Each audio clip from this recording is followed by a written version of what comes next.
Abra sua Bíblia comigo, por favor. Nessa noite nós vamos estar ministrando a palavra de Deus em um texto que ninguém conhece, é um texto inédito. Salmo 133. Salmo 133, 3 versículos da palavra do Senhor.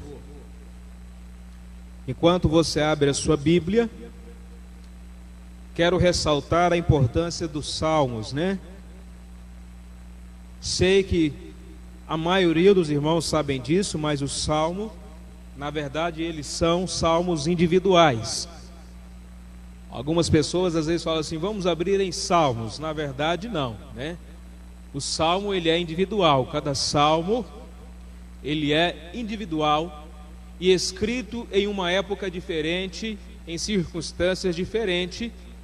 E aprove depois organizar todos esses salmos na sequência que nós temos hoje, 150 salmos, que é de uma riqueza extraordinária e muito importante para a meditação e o crescimento da palavra do Senhor. Então, quando você for ler um salmo, ele é individual, não são salmos, é salmo, viu? Salmo 1, Salmo 2, e então assim consecutivamente. Se você achou o Salmo 133, diga glória a Deus. Diz assim a palavra do Senhor: ó, quão bom e quão suave é que os irmãos vivam em união. É como óleo precioso sobre a cabeça, que desce sobre a barba de Arão, e que desce a orla das suas vestes. Como o orvalho do Hermon, que desce sobre os montes de Sião, porque ali o Senhor ordena a bênção e a vida para sempre. Agora, por favor, abra sua Bíblia comigo lá no Novo Testamento, lá em 1 Pedro, capítulo de número 2, versículo de número 9. Epístola de 1 Pedro, do apóstolo Pedro, capítulo de número 2, versículo de número 9.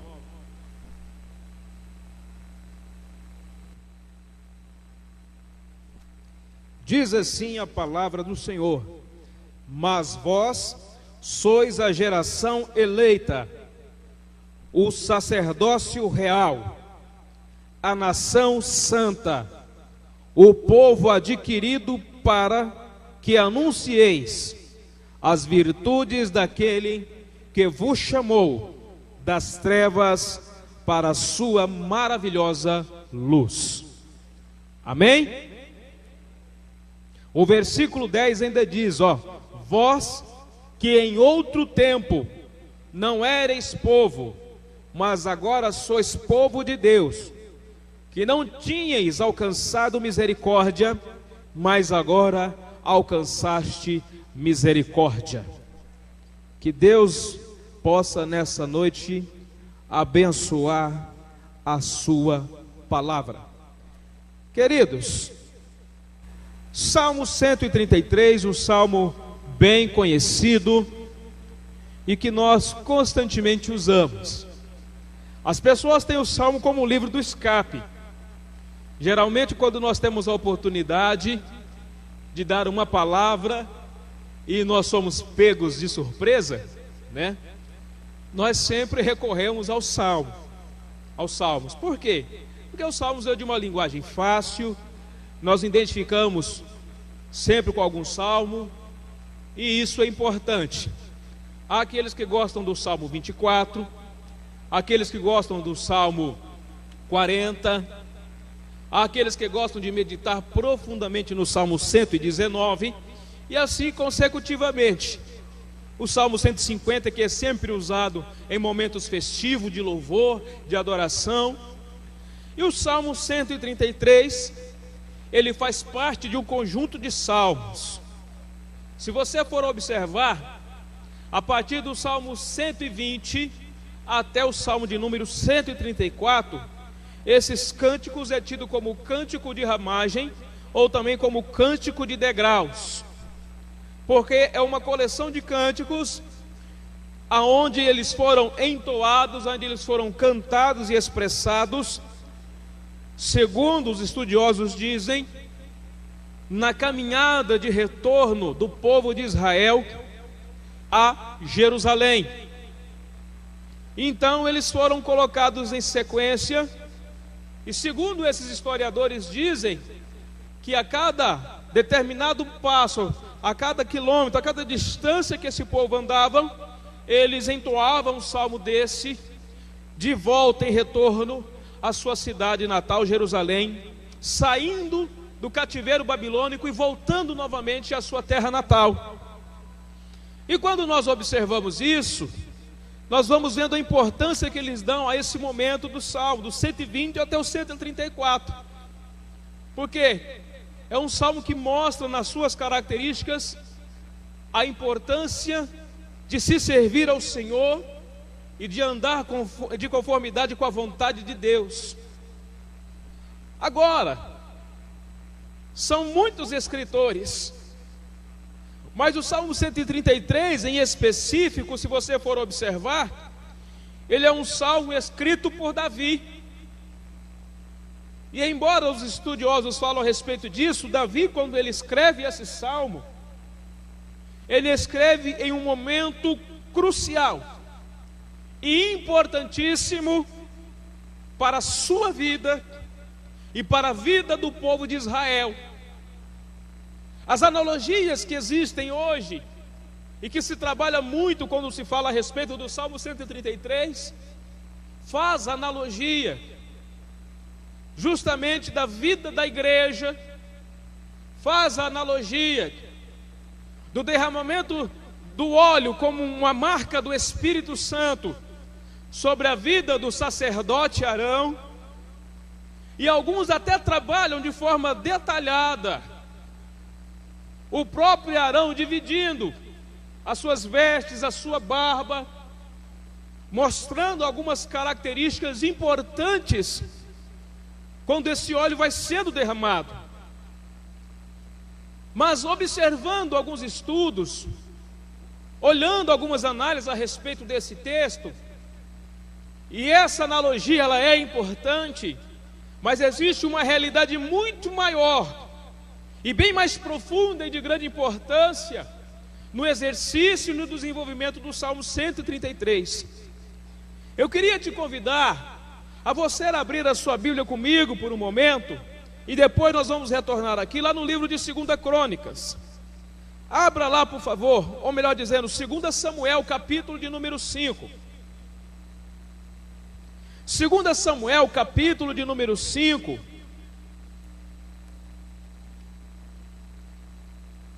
Eu gostaria de fazer uma leitura juntamente com os irmãos, para você entender a importância do Salmo 133. Davi faz justamente, querido, esse momento de louvor, esse momento de exaltação, dizendo que é importante e agradável os irmãos viverem em união, e usando aqui as analogias, que daqui a pouco nós vamos observar e vamos analisá-las, por causa de um momento histórico que ele está vivendo. E a Bíblia não se contradiz. Veja bem o que diz aí, olha: Davi é constituído rei de todo o Israel.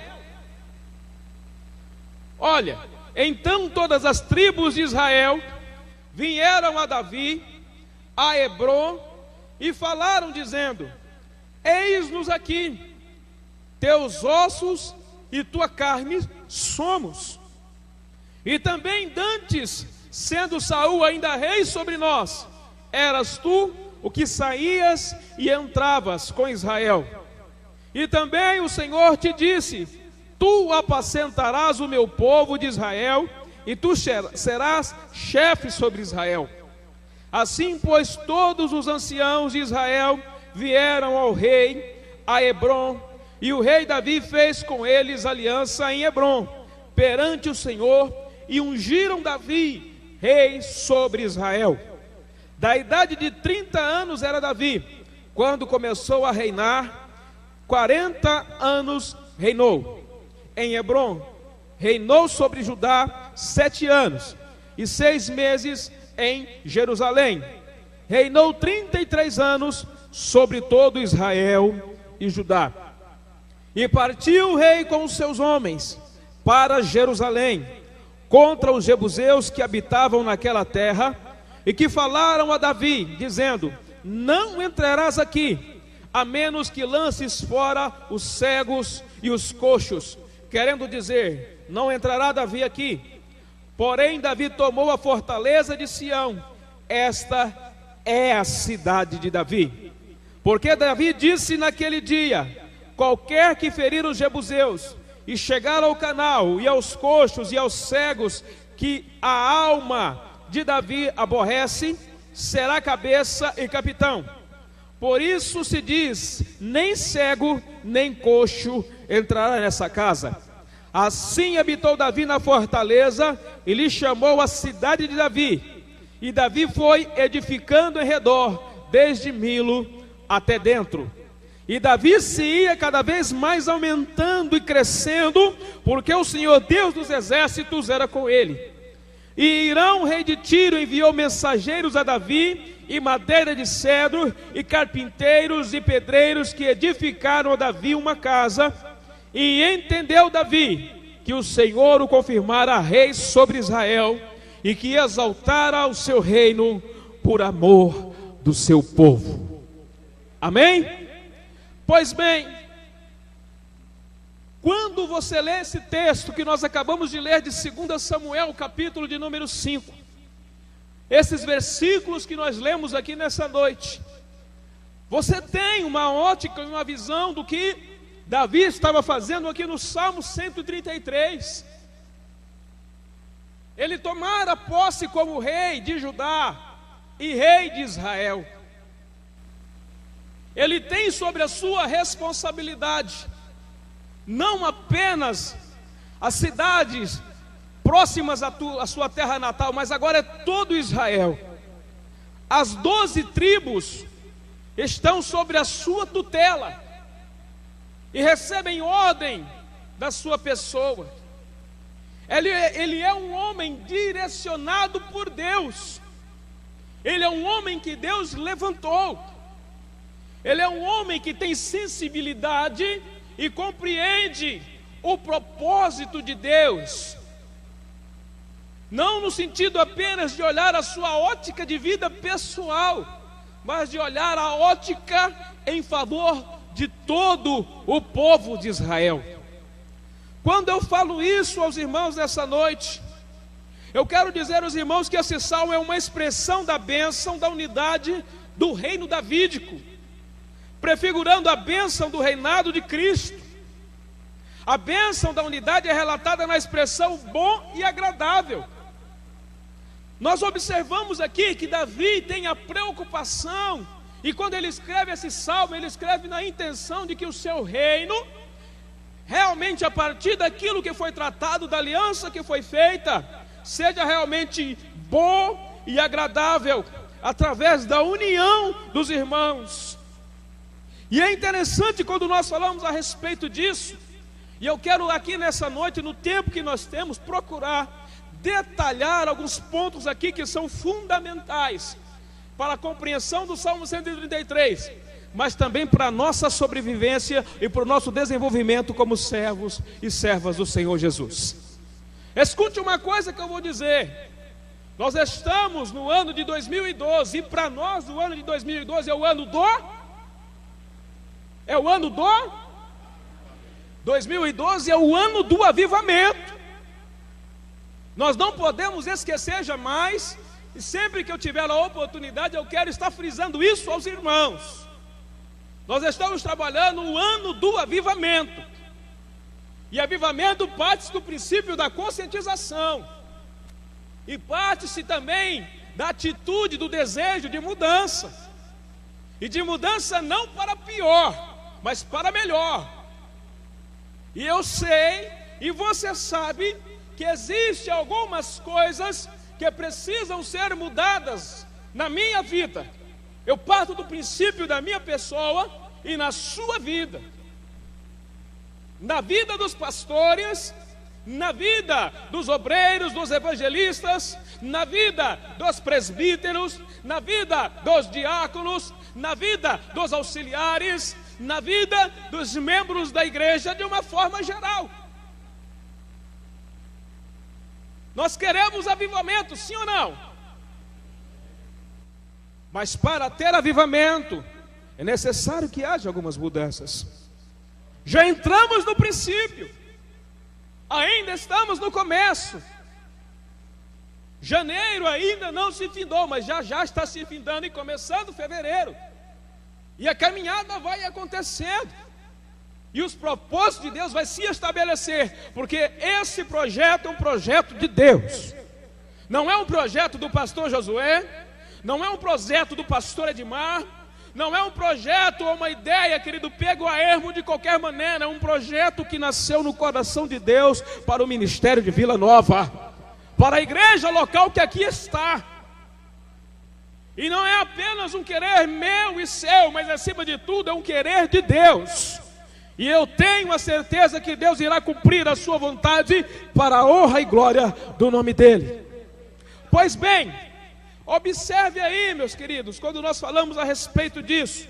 O verso 1 é uma expressão da bênção alcançada na união das 12 tribos, sob o reinado de Davi, após o problemático reinado de Saul. Quando nós observamos isso, nós acabamos de ler que Saul não conseguiu ser um rei conforme o propósito de Deus. Deixa eu te dizer uma coisa: se Saul trabalha, se Saul obedece, se ele anda segundo o propósito de Deus, Davi se tornaria rei, mas Saul também alcançaria sucesso. O problema de Saul é que ele transgrediu o direcionamento do Senhor. O problema de Saul é que ele deixou de observar os direcionamentos de Deus. O problema de Saul é que ele foi egoísta, é que ele foi ambicioso, é que ele foi invejoso. E aonde há o egocentrismo, aonde há ambição, aonde há inveja, não prospera, não tem sucesso. A Bíblia diz que ele caminhou para o fim, em uma morte trágica, uma morte triste, não somente ele, mas de seus familiares. A situação ficou uma situação caótica, o povo sofreu com isso, porque na verdade, irmãos, quando você observa a história, o contexto diz que a organização de um reinado parte do princípio daquele que está no topo, na cabeça. O rei, ele é importantíssimo, ele é primordial, e se ele não andar de acordo com a vontade de Deus, o seu povo perece. Davi, debaixo de uma promessa de Deus, ele consegue mesmo em tantos sofrimentos escapar das lutas e das perseguições, e se manter firme em fidelidade com o Senhor. Ele consegue, queridos, agregar sobre si pessoas que eram excluídas da sociedade, que não tinha valor e nem importância alguma, que ninguém dava nada por eles. Esses se tornaram os valentes de Davi, que pelejaram com ele, que lutaram por amor a ele, que deram a sua vida, que o protegeram, que o preservaram, para que a vontade de Deus se estabelecesse e ele alcançasse o sucesso de unificar o reino sobre a sua responsabilidade e tutela. Quando nós falamos a respeito disso, nós vamos entender então que é importante nós observarmos: viver unidos é um propósito de Deus para o seu povo na terra. Tanto no Antigo Testamento quanto no Novo Testamento, você vai ver que a bandeira da unidade sempre está estendida. Deus sempre planejou e trabalhou para que o seu povo estivesse unido. Ele nunca trabalhou para que o povo estivesse espalhado em desunião. Sempre trabalhou para que houvesse unidade, porque quando o povo está unido, Deus opera, a graça de Deus derrama, os milagres acontecem, as curas vêm, o batismo ocorre, e nisso o nome do Senhor é glorificado. precisamos compreender isso. Entenda bem o que eu estou dizendo a ti nessa noite. Eu quero que você, a partir do que eu já estou desenvolvendo aqui, você comece a pensar um pouco na sua vida. Eu quero te convidar a pensar de uma forma individual, se você está ou não desenvolvendo uma vida de unidade. Eu quero que você comece a pensar de repente naquele irmão ou naquela irmã, que você de repente não está batendo os bigodes juntamente com ela. Que você de repente, na linguagem popular, como se diz, o seu santo é diferente do dela. Eu quero que você comece a pensar de repente naquela pessoa que você fala assim, eu não dou conta de ficar perto dele, e comece a pensar que se você não estiver perto dele, você vai estar ameaçando as bênçãos e as vitórias que Deus quer para a sua vida. Comece a pensar assim. E até o final desse culto eu sei que o Espírito Santo de Deus vai falar ao teu coração. Porque nós precisamos, queridos, entender que a união é importante. Talvez você não simpatize muito com ele, mas isso não quer dizer que você não tenha que andar na companhia dele. Talvez você não fale a mesma linguagem dele, mas isso não quer dizer que ele não faz parte do reino de Deus. Talvez você não consegue e não gosta da aparência dele, mas isso não quer dizer que ele também não foi comprado, lavado e remido com o sangue de Jesus. Nós precisamos começar a pensar assim. O universo da graça, o universo da glória de Deus, da salvação, do poder de Deus, ele vai muito mais além do que a nossa visão, que é limitada e egocêntrica. Quando eu digo isso, eu não digo no sentido de ofender a ninguém. Eu digo no sentido de entender realmente como nós somos, a limitação que nós temos, e como, querido, nós somos rápidos em julgar as pessoas. Nós esquecemos da maravilhosa graça de Deus, e isso é uma tendência nossa. Mas eu creio que nessa noite o Espírito Santo de Deus trabalha no teu coração, assim como trabalha no meu, para que essas diferenças caiam, para que o reino de Deus se estabeleça e o nome do Senhor Jesus seja glorificado. Vamos prosseguir aqui. Observe uma coisa. Deixa a sua Bíblia aberta aí, não fecha não. Versículo de número 1. Ó, quão bom e quão suave é que os irmãos vivam em união. Veja bem, o versículo de número 2 e o versículo de número 3 vai abrir o leque. Eu acho fantástico a forma que Davi trabalha. Ele coloca aqui que é importante no versículo 1, e é agradável e é gostoso receber um abraço, o pastor Davi sincero, estar na companhia dos irmãos orando, comendo um churrasco, quando possível, se alegrando, mas também no momento do choro, da dificuldade, também estar junto com os irmãos, encontrando no pátio, expressando e esboçando um sorriso, e através desse sorriso trazendo uma tranquilidade e uma alma aflita. Porque talvez, irmãos, nós não saibamos, mas um sorriso dado com sinceridade a uma pessoa pode mudar o sentido e a ótica da vida dela. Pode, queridos, tirar a amargura do coração, pode trazer esperança. Eu já tenho dito a alguns irmãos, entenda isso: ninguém vence na obra de Deus sozinho. Você sabia disso? Ninguém vence sozinho. As lutas, as tribulações, as dificuldades que nós passamos, nós só conseguimos vencer se nós estivermos juntos. Por favor, olha o seu irmão que está do seu lado e diga para ele assim, ó: nós não conseguimos vencer sozinhos. Precisamos estar unidos. Amém? Vamos observar então o versículo 2, olha: é como óleo precioso sobre a cabeça, e que desce sobre a barba de Arão, e que desce a orla das suas vestes. Olha, deixa eu dizer uma coisa para você. Para compreender um pouco esse versículo de número 2, nós precisamos entender um pouco, querido, a importância do sacerdócio. O sacerdócio, ele não foi escolhido a toque de caixa. Se você for olhar o livro de Êxodo e olhar o livro de Levítico, que é o livro da formação, da diretriz de Deus para a formação da nação do povo de Israel, você vai ver que uma das importâncias, das implicações, das preocupações estabelecidas foi justamente a figura do sacerdote e do sumo sacerdote. Ele é importantíssimo na história, no desenvolvimento do povo de Israel. E Davi sabe disso. Por quê? Porque o sacerdote, ele é responsável de transmitir, de interceder diante de Deus a necessidade do povo. O sacerdote é aquele que pegava o sacrifício, que pegava aquilo que era oferecido e apresentava diante de Deus. O sacerdote, o sumo sacerdote, é aquele que entrava lá dentro uma vez por ano no Santo dos Santos para fazer e prestar sacrifício em favor dele e em favor da nação de Israel.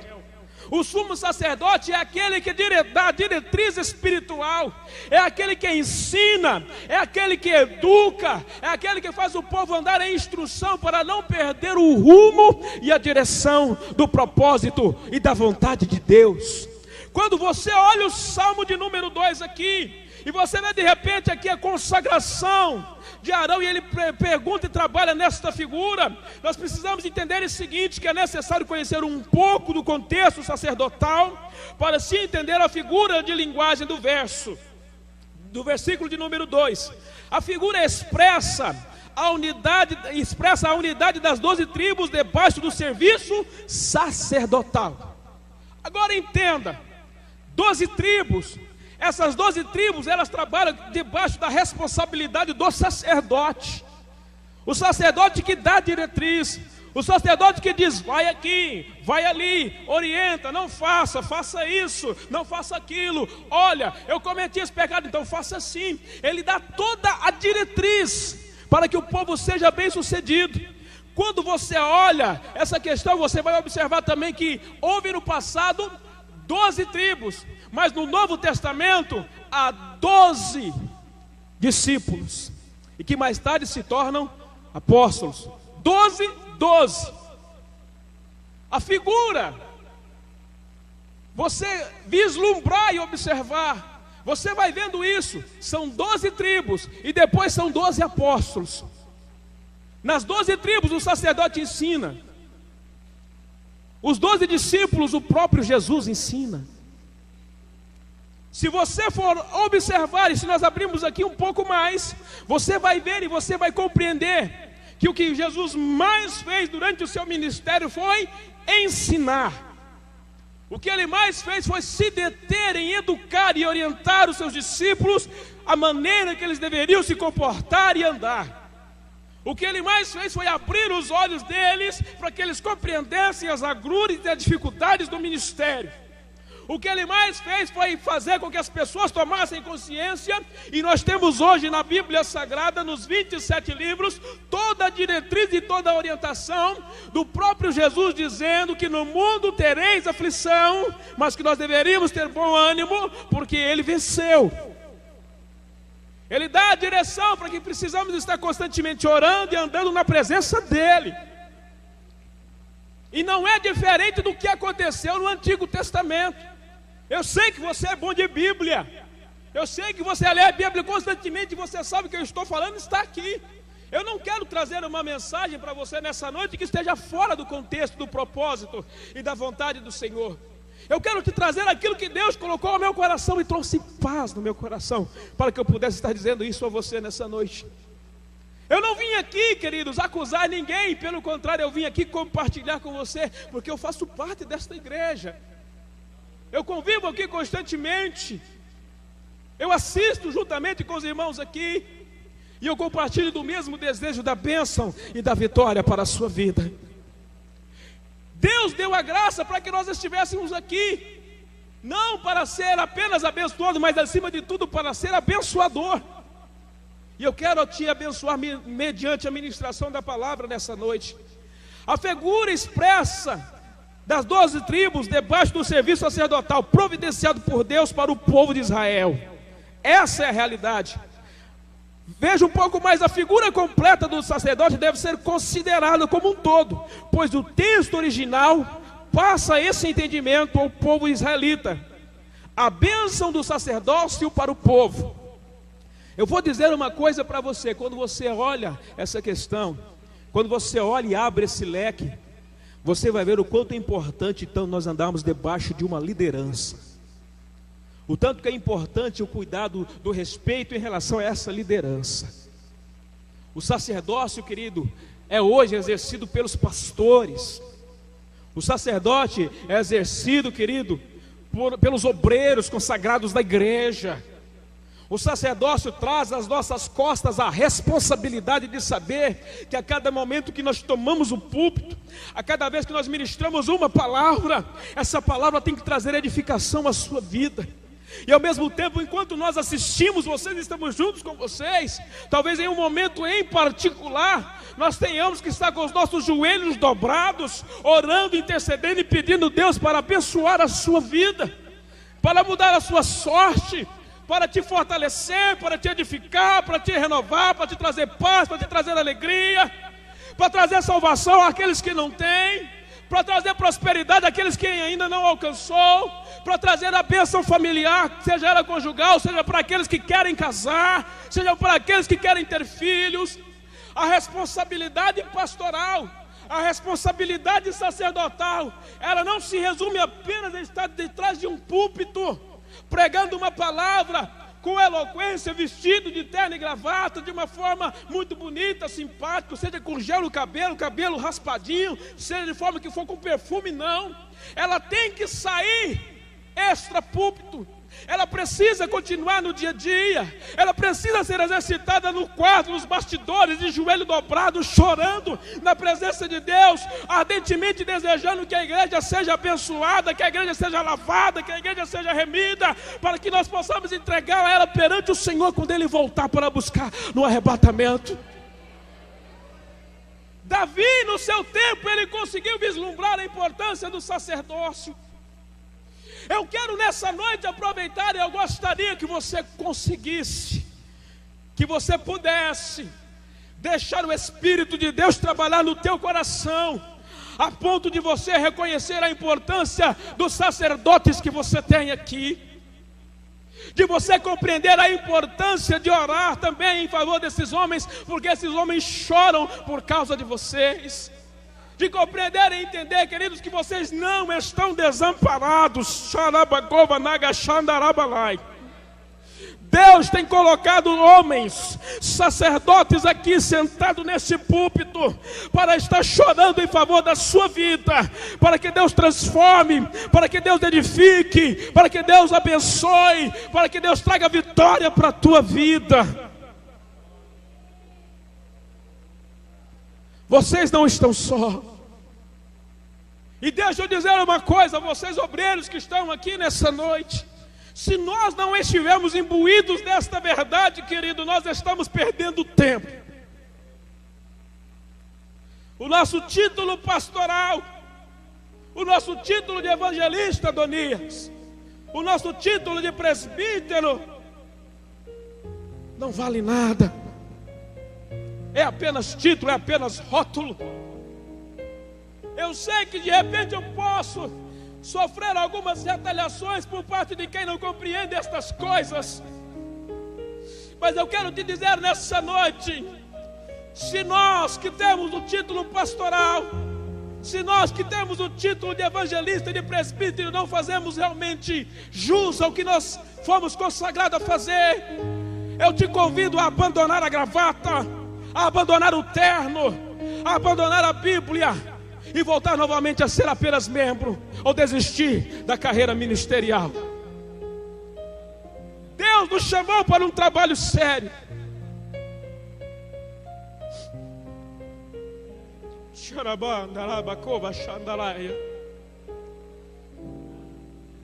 E ninguém foi chamado para ficar sentado aqui apenas de enfeite. Ninguém aqui é bibelô de púlpito. Esses homens têm uma chamada, esses homens têm a unção sobre a tua vida, eles receberam uma consagração, eles têm a autoridade de Deus, eles têm palavra a dar a vocês. O sacerdote tem essa importância para a igreja. Se não fosse importante, por que Deus levantaria e deixaria a igreja chegar até aqui com esses homens? É instituído, é imbuído sim de autoridade, mas acima de tudo também tem que ser feito com humildade. Davi compreendeu isso. Quando nós olhamos esta verdade, olha o tanto que isso é interessante. Se você for pegar a veste sacerdotal, querido, você vai ver algo maravilhoso, algo sensacional. Ele carrega no peito assim, ó,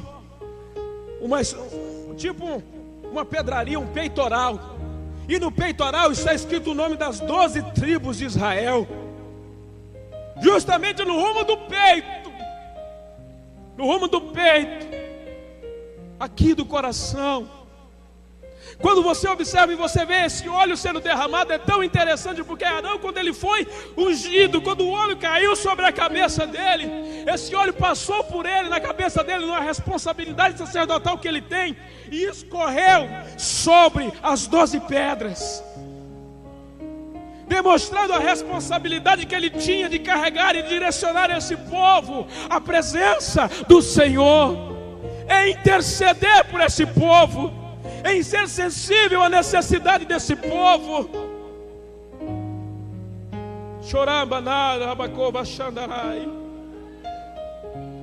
Nós precisamos observar isso, porque na unção não só o sacerdote era ungido, mas também aqueles que ele representava. O óleo descia na cabeça, sobre a barba e sobre o colar das vestes, onde estavam representadas as 12 tribos de Israel. Queridos, olha, somente na unidade é que todo Israel poderia receber o exercício do sacerdócio. A contínua expiação pelo pecado dependia da unidade do povo de Deus.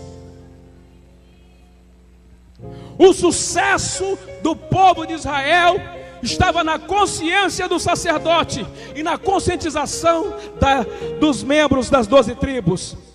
O sucesso da igreja está na conscientização dos obreiros, dos pastores, dos líderes, e na conscientização da igreja de quem eles são e de o andar conforme a vontade e o propósito de Deus. Não há sucesso, não há vitória, se não houver unidade. Você lembra o que nós lemos em 1 Pedro? O que está escrito lá? Mas vós sois geração... que mais? Povo santo, sacerdócio real. Palavra, Bíblia. Pedro volta lá atrás do Antigo Testamento para requerer esta verdade, porque o que foi com as 12 tribos, agora são com os 12 discípulos, e segue na vida da igreja. Unidade é importante. Sem união, queridos, nós não alcançamos vitória. Sem união, não acontece a expiação. Sem união, o pecado reina, e o pecado não pode reinar na igreja do Senhor Jesus. Ele existe, mas ele é extirpado a cada vez que a união é observada. Nós precisamos atentar, porque o momento que nós vivemos hoje na sociedade é um momento difícil. A sociedade não ensina a união. A sociedade, de uma forma geral, ele ensina justamente ao contrário. Ele ensina que eu tenho que ser melhor do que o meu irmão. Ele ensina que eu preciso passar por cima dele. Ele ensina que para que eu possa chegar aos meus direitos, eu posso pisar em quem estiver na minha frente. Ele ensina que se eu almejo um lugar, chegar a uma determinada posição, eu posso passar por cima de quem eu quiser. Eu posso trabalhar nos bastidores. Mas a Bíblia não diz assim. O Antigo Testamento não ensina assim. Jacó tentou ser dessa forma e foi duramente advertido e ensinado por Deus. Outros homens que tentaram assim também foram punidos pelo Senhor. Jesus em momento algum ensinou assim. Judas ousou fazer isso e perdeu a sua salvação. E nós precisamos ficar atentos a isso. São verdades que a Bíblia diz, não sou eu. Quantos aqui acreditam na Bíblia? Se você acredita na Bíblia, você precisa andar por ela. Precisamos, queridos, extirpar do nosso meio o desejo de atropelar o nosso semelhante. Precisamos retirar do nosso coração e repreender este mal. Quando, em algum momento ou circunstância, você achar que você está sendo ameaçado por alguém, no sentido de perder um cargo, de perder uma posição, dentro do reino de Deus, Deus estabelece, Deus chama, e a vontade dele se cumpre dentro do tempo determinado. E nós precisamos entender isso. Não precisa ninguém atropelar ninguém. Não precisa ninguém achar que é maior do que ninguém. Não precisa achar que eu falo melhor do que fulano ou do que ciclano. Não precisa eu achar que eu que deveria estar lá. Nós precisamos entender que Deus chamou a todos nós. E como Ele é o Senhor do tempo, Ele é o Senhor de todas as coisas, e Ele conhece tudo, no determinado tempo, dentro da vontade dEle, Ele vai colocar cada um no seu devido lugar. Ele vai nos levar a alcançar o sucesso no tempo certo. Ele vai te abençoar no tempo certo. Ele vai abrir as portas no tempo certo. Ele vai te exaltar no tempo certo. Mas eu preciso acreditar nessa verdade bíblica, porque se eu acredito nessa verdade bíblica, eu vou andar em união. E quem anda em união pode ter a certeza que vai receber da bênção e da vitória que vem do Senhor Jesus. A bênção de Deus enriquece e não acrescenta dores. Quando a bênção é de Deus, ela enriquece a nossa vida e o nosso coração. A bênção chega, ela alegra, ela nos conforta, ela nos abarca, ela nos faz sentir realmente verdadeiros vencedores. Mas quando essa bênção, essa pseudo-bênção vem e não é direcionada por Deus, ela traz amargura, ela traz consciência pesada, ela traz tristeza, ela não dura.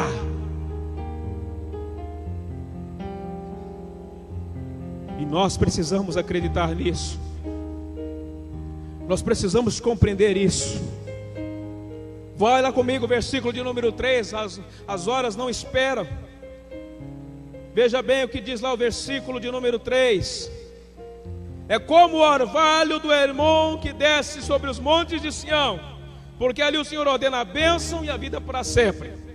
Ele usa aqui duas figuras. Ele usa a figura do sacerdote e o óleo que derrama sobre a cabeça desse sacerdote e molha o peitoral, onde está as tribos. Mas ele usa também a figura do monte. Queridos, isso aqui é uma coisa interessante. É como o orvalho do Hermon que desce sobre os montes de Sião. Ponto e vírgula. Vamos olhar essa primeira parte. Observe uma coisa interessante. O verso 3 se divide em duas partes e traz uma nova e interessante figura. Como no verso 2, uma comparação é introduzida. Observe bem aí, olha. Primeira, é a que nós lemos aqui.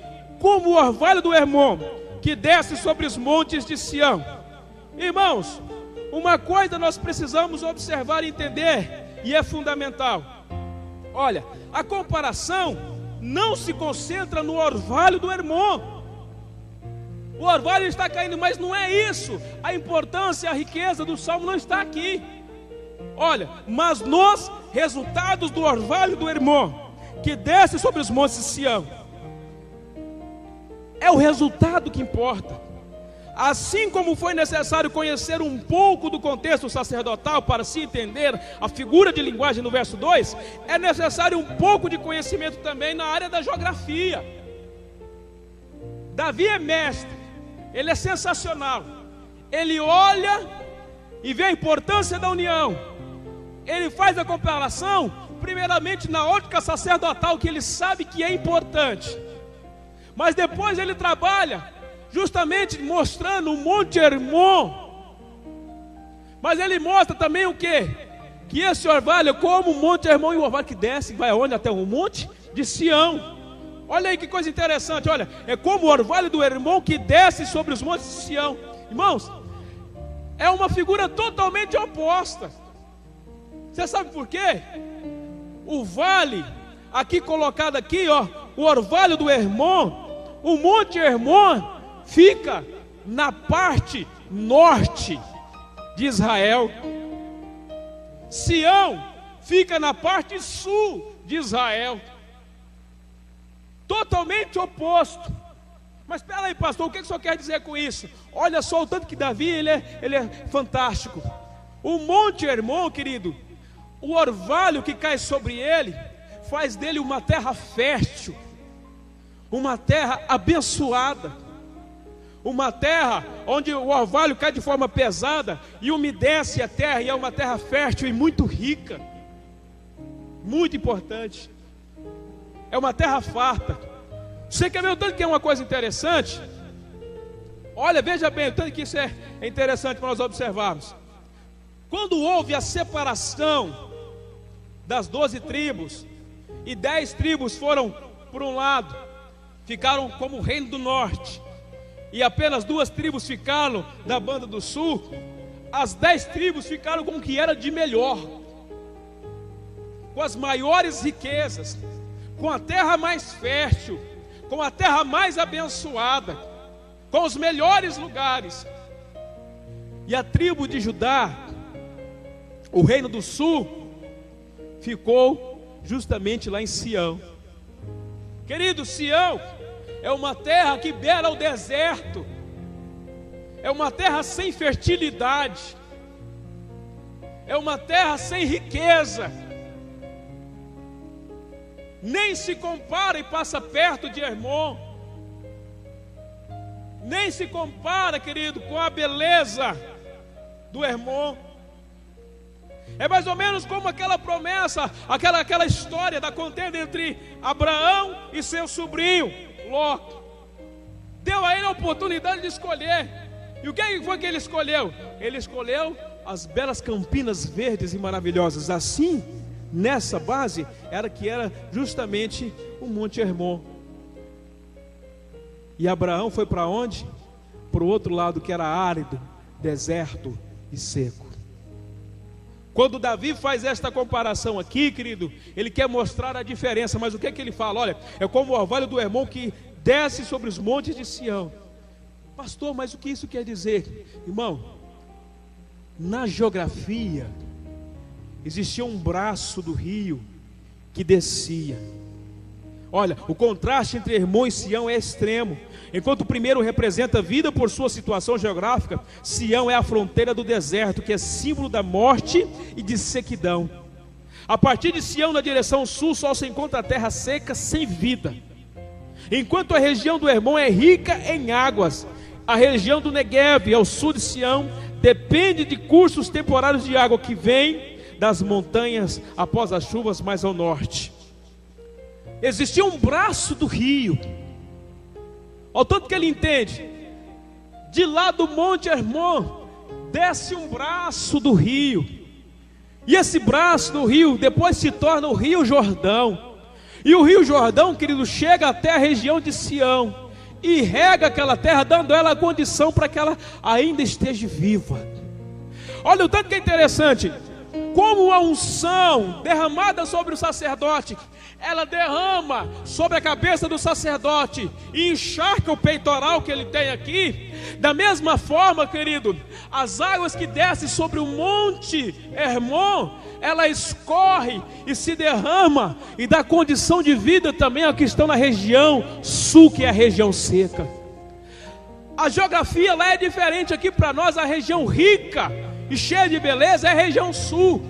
Lá é diferente, a região sul é uma região pobre, uma região seca, é uma região que representa o vale de sombra, vale de morte, vale de sequidão.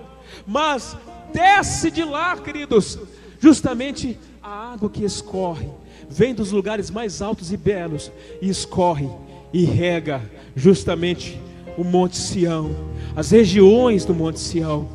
O que ele está dizendo aqui? Que a união do povo de Deus, que a união daqueles que servem ao Senhor tem que ser como a unção que foi derramada sobre a cabeça do sacerdote. Porque essa união derramada sobre a cabeça do sacerdote, ela tem que encharcar a vida daqueles que estão sobre a sua responsabilidade, a vida daqueles que servem ao Senhor. Da mesma maneira, a água que desce sobre o Monte Hermon, ela precisa escorrer e trazer vida também àqueles que estão na sequidão, aqueles que estão no deserto, aqueles que estão ao vale da sombra e da morte, aqueles que não têm esperança, aqueles que esperam em um momento que a vida chegue sempre sobre eles e a sua situação seja mudada. Aqui é o que eu quero dizer para você: quando você observa isso, isso é viver em união. Quem vive unido não vive para si só. Quem vive unido não busca o egocentrismo. Quem vive unido pensa no próximo. Quem vive unido pensa nos menos favorecidos. Quem vence e vive unido, ele sabe que a unção que está sobre a vida dele, ou aquilo que ele recebe, não é para ele guardar para si mesmo, mas ele precisa distribuir àqueles que estão à sua volta. No reino de Deus não existe lugar para o egocentrismo. Jesus, quando ele abre a sua ministração em Mateus, no capítulo de número 5, ele já abre falando: bem-aventurados são os humildes, bem-aventurados são os pobres de espírito. Aqui Davi fala, lá Jesus fala de um outro reino, de um reino que é maior, de um reino apenas não físico, mas acima de tudo espiritual. Queridos, sem humildade não existe reino de Deus. E a humildade faz com que nós sejamos unidos. Não existe crente soberbo, porque se for soberbo não é crente. Não existe crente egoísta, porque se ele for egoísta, então ele não é crente. Não existe crente hipócrita, porque se ele for hipócrita, ele não é crente. Ele precisa de uma mudança. Não existe crente invejoso, porque se ele for invejoso, ele não entra no reino de Deus, porque no reino de Deus tem lugar apenas para aqueles que são humildes. É o primeiro critério. E se ele não estiver nesse critério, ele está sujeito de repreensão. Se nós entendemos essa riqueza do Salmo 133, aí vem a segunda parte, porque ali o Senhor ordena a bênção e a vida para sempre. Quantos aqui querem ser abençoados? Levante a tua mão direita para o céu. Precisa trilhar o caminho da união.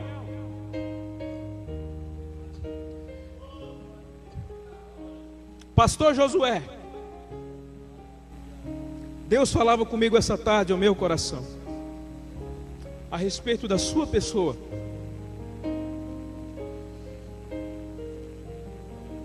E eu sei, talvez mais do que ninguém, que o senhor sofre dificuldades e embates ainda até hoje, quanto a questões de acreditarem na sua chamada, no seu ministério.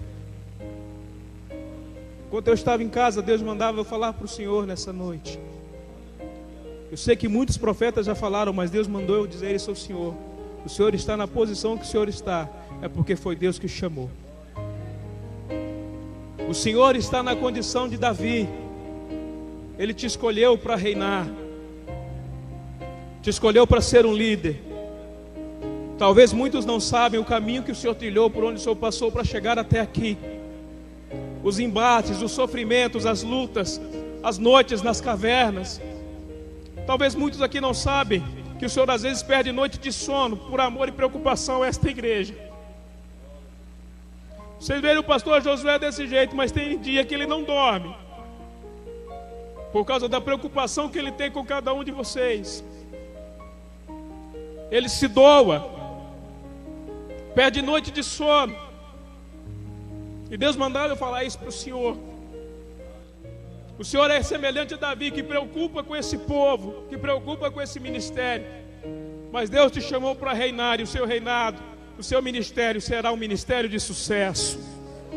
Porque não foi o homem que escolheu, Talvez alguns Saul tentaram derrubar o Senhor, mas o Senhor está onde está, porque o Senhor é um ungido de Deus, é um escolhido do Senhor. Foi Ele que colocou o Senhor aonde o Senhor está. E o seu ministério, o seu reinado será um reinado de sucesso, um ministério de sucesso.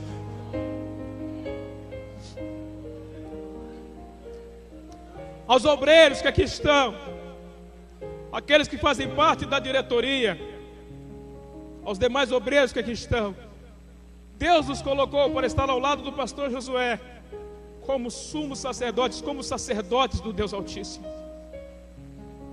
Esse povo que aqui está e muitos que não estão aqui, Deus nos deu unção e nos ungiu para que nós possamos carregar esse povo aqui, no nosso peito, no nosso coração. Nós possamos amar a cada um desses indistintamente, e juntamente com o pastor Josué pagar o preço na oração. Se for necessário sofrer junto, mas também poder contemplar a bênção e a vitória que Deus tem para derramar, a promessa que Deus tem na vida de cada um desses que compõem a igreja do Senhor. Queridos, a vitória do nosso avivamento, do projeto que nós temos, está na união.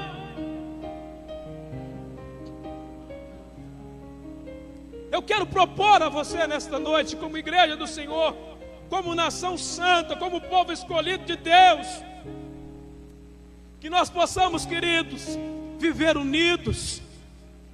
Nós precisamos ser unidos. Pelo amor de Deus, não deixe Satanás colocar palavras na tua boca. Não deixe ele suscitar no seu coração, queridos, o desejo de derrubar o seu amigo, o seu irmão, de derrubar um pastor, um obreiro. Por favor, nós não estamos brincando de ser crentes. Nós sofremos, nós pagamos o preço, nós choramos em favor da tua vida. Mesmo que de repente você não goste de nós, mas nós estamos aos pés da cruz, dobrados os joelhos, orando para que Deus abençoe a tua vida, porque o nosso interesse é te ver abençoado, é te ver vitorioso, é ver você superar as dificuldades.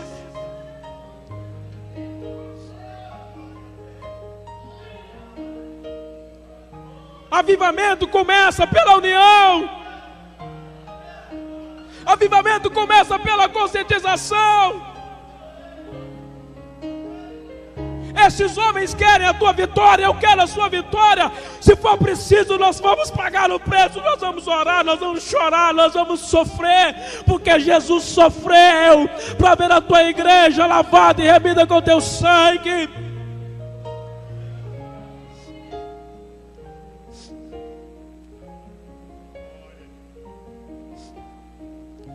Xarabacova na Baxandará. Nós estamos pagando o preço pela sua vitória. Nós estamos pagando o preço pela sua bênção. Nós não queremos o que é seu. Nós queremos te ver alegre, sorrindo, abençoado. Nós queremos te ver satisfeito. Nós queremos ver a sua família restaurada. Nós queremos ver você sair da situação difícil, a situação financeira que você vive está difícil. Nós queremos te ver prosperar. Nós queremos ver a alegria, o prazer de ver você sorrindo, abraçado com teu filho, com tua filha.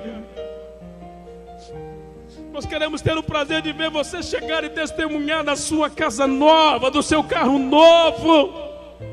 Mas nós também queremos ter o prazer de ver você ter uma vida espiritual edificada na presença de Deus. Eu quero ter o prazer, nós queremos ter o prazer, esses obreiros querem ter o prazer de ver você, querido, ajudando o seu próximo, amando ele, ajudando ele a sair da situação, orando por ele, intercedendo por ele, visitando a ele, porque nós fomos chamados para isso. Deus nos levantou, foi para isso. Nação eleita, povo sacerdotal, nação santa. Se você acredita nisso, fique em pé nesse momento em nome de Jesus.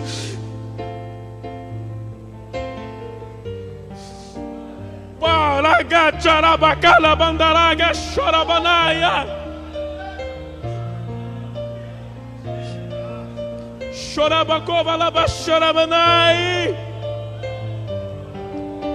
Adore a Deus. Se essa palavra falou ao teu coração, glorifica o nome do Senhor. Adore a Deus. Ribanaga chora bandaraga súria labanaia. Demantunandaraga chora biandalabaia. Aleluia. Aleluia. Pai, como é grande o teu amor para conosco. Aleluia. Não fazemos nada por merecer, mas o Senhor é misericordioso e nos ama.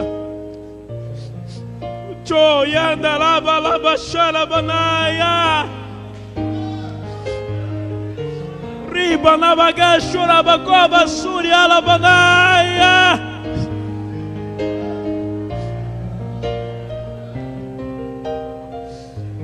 Oianaga shoibanaia labasuria labandaraia.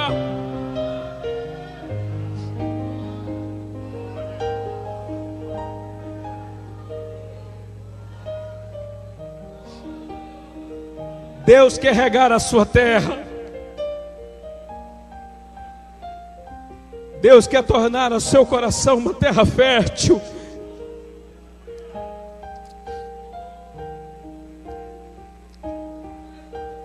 Chora, Banaia, chega da sequidão. Precisamos viver em unidade. Aleluia. Escute o que eu vou dizer a você nessa noite. Ame o seu irmão. Nós estamos numa semana de ceia. Sexta-feira nós temos vigília. Eu ficaria muito satisfeito de ver você conosco na vigília, para que Deus nos dê uma ceia memorável, para que Deus nos dê uma ceia diferente.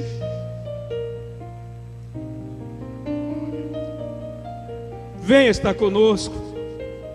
Mas deixa eu dizer algo mais. Eu gostaria que você escute, eu não quero expor ninguém, mas escute o que eu vou dizer. Eu gostaria que você sabe o que eu estou dizendo nessa noite, procurasse uma pessoa que de repente você não está bem com ele, e em um gesto cristão direcionado pelo Espírito de Deus, pedisse perdão a essa pessoa. Não precisa ser agora não quero te expor não, mas eu quero que você procure essa pessoa, peça perdão a ele. Queridos, todos nós estamos sujeitos a errar, mas nós temos que descer do pedestal do orgulho. Como é que você pode tomar ceia tendo essa raiz de amargura guardada no seu coração? Se você está falando mal de alguém, eu aconselho você a pedir perdão. Se você está em uma situação difícil, passando dificuldade, busque conselhos e mude de atitude, de postura. Temos pastores aqui para isto. Eu não gostaria de ver você tomando ceia indignamente. Eu não gostaria de ver você andando na sequidão. Você precisa do rio de Deus. Você precisa das vitórias, das bênçãos do Senhor. Senão você não estaria aqui. Vamos celebrar a união. Vamos viver unidos. Eu não tenho nada contra você. Eu acredito que o pastor Josué também não tem nada contra você. E que você também não possa ter nada contra nós, mas vamos juntos, unidos, vencer e alcançar as vitórias do Senhor. Segura na mão do seu irmão que está do seu lado, em nome de Jesus.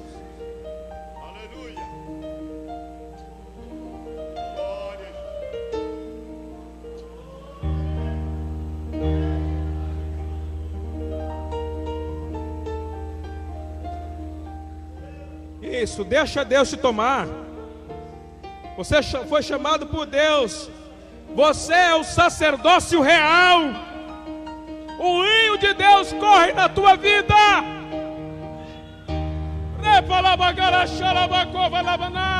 Aleluia. Te mandelaga choraba dalai. Oh, quão bom e quão suave é que os irmãos vivam em união. É como óleo precioso sobre a cabeça que desce sobre a barba de Arão, e que desce a orla das suas vestes, como o orvalho do irmão que desce sobre os montes de Sião, porque ali o Senhor ordena a bênção e a vida para sempre.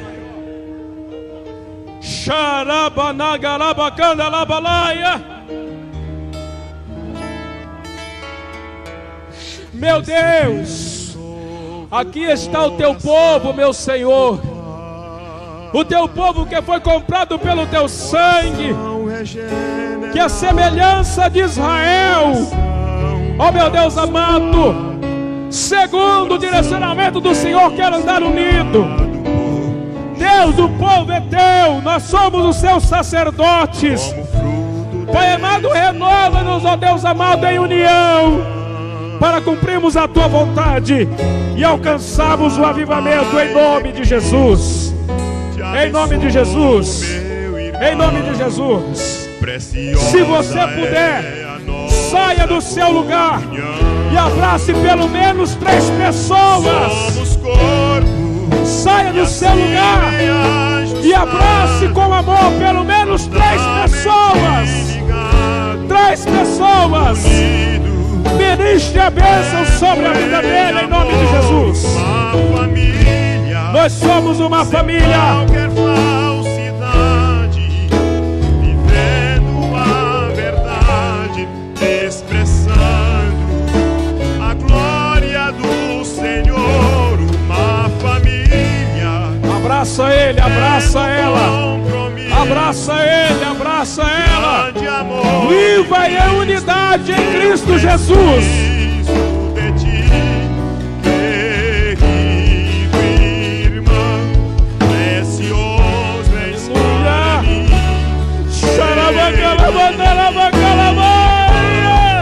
Eu preciso. Rimpa la baixaria, la bacana la basura. Irmão, precioso és para mim, querido irmão. Como fruto, todo mundo. Como fruto deste novo coração. Declaro a paz de Cristo, te abençoo, meu irmão. Preciosa é a nossa comunhão. Bem forte, somos corpo, somos corpo.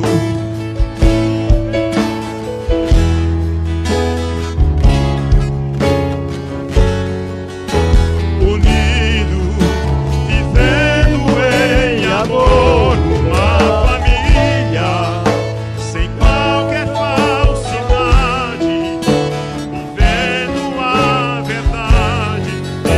Sun.